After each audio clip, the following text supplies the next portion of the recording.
Hey, fancy meeting you here. Well, today I'm at this apple orchard and I'm getting ready to do a math lesson. So why don't you come with me? This is Mr. and Mrs. Smith. They're owners of this apple orchard. They're picking some apples to help me put together this math lesson.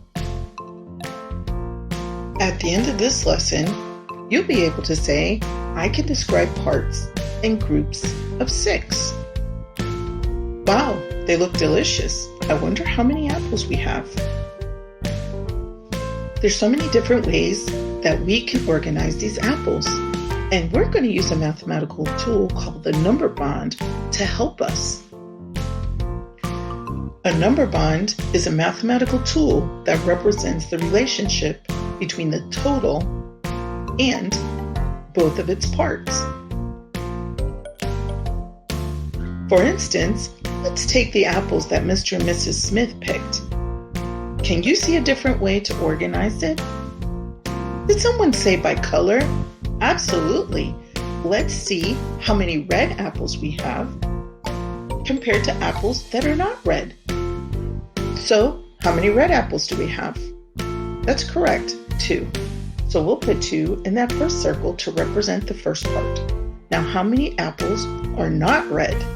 Let's count them. 1, 2, 3, 4. We'll put 4 in that second circle to represent the second part. Now we're going to add the 2 parts together, which are 2 and 4. And when we add them together, we'll get the whole. So let's move our apples to represent our equation. 2 red apples and 4 apples that are not red. So let's count forward from the red apples. 2, 3, 4, 5, 6. We have 6 apples. It says we have 6 apples, but what if we organize it another way? Could we get another number? I noticed that some apples have leaves on the stem. Let's organize it that way. Count the apples that have leaves on their stem. 1, 2, 3. So we'll put 3 in that first circle to represent the first part. Let's count the apples that do not have leaves on their stem. 1, 2, 3. And we'll put that number in the second circle to represent the second part. So let's move the apples to represent the equation. So 3 plus 3, if we count our apples, 3, 4, 5, 6, we still have 6 apples.